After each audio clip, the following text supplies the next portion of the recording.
어제 검찰 인사로 대통령실과 이원석 검찰총장 간의 갈등이 수면 위로 드러났다는 말이 나옵니다.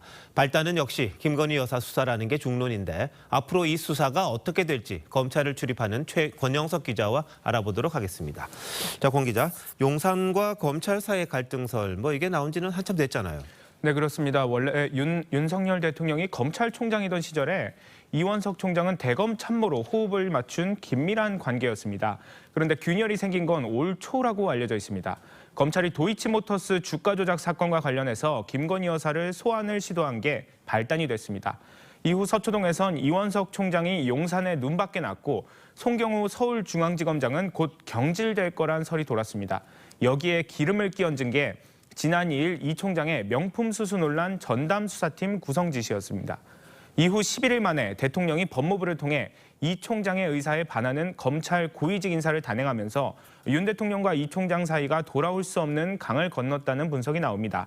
이를 놓고 지난 정부 때 울산시장 선거 개입 사건 등을 놓고 벌어진 추윤 갈등이 재현됐다는 평가까지 나옵니다. 네, 인사는 법무부 장관과 검찰총장이 상의를 했다 이런 이야기는 있더라고요. 그런데 역시 궁금한 건 김 여사 수사가 이제 앞으로 어떻게 될 거냐 이거 아니겠습니까? 네, 현재 김 여사 수사는 명품 수수 논란과 도이치모터스 주가 조작 수사 이렇게 두 가지 갈래로 진행 중입니다. 명품 수수 논란은 중앙지검 1차장 산하 형사 일부 전담 수사팀이 어제 최재형 목사를 소환 조사하는 등 속도를 내고 있습니다. 중앙지검 4차장 산하 반부패 2부가 맡고 있는 도이치모터스 주가 조작 사건은 김 여사가 고발된 지 4년이 넘었지만 소환 조사는 한 번도 없었고 서면 조사만 한 차례 이뤄졌습니다. 그런데 이번 인사로 이 김 여사에 대한 수사 동력이 좀 약해질 거다 이런 전망이 나오는데 검찰 내에서도 같은 생각입니까? 네, 앞서 보신 대로 이원석 총장은 원칙대로 수사하겠다는 의지를 강하게 내비쳤습니다. 저는 우리 검사들을 수사팀을 믿습니다.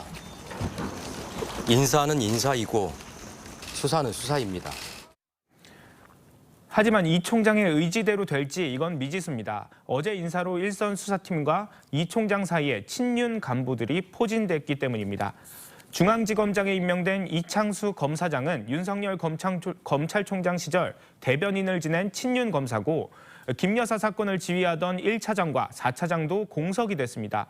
여기서 후속 인사까지 이뤄지면 수사 속도는 현저히 떨어질 수밖에 없습니다.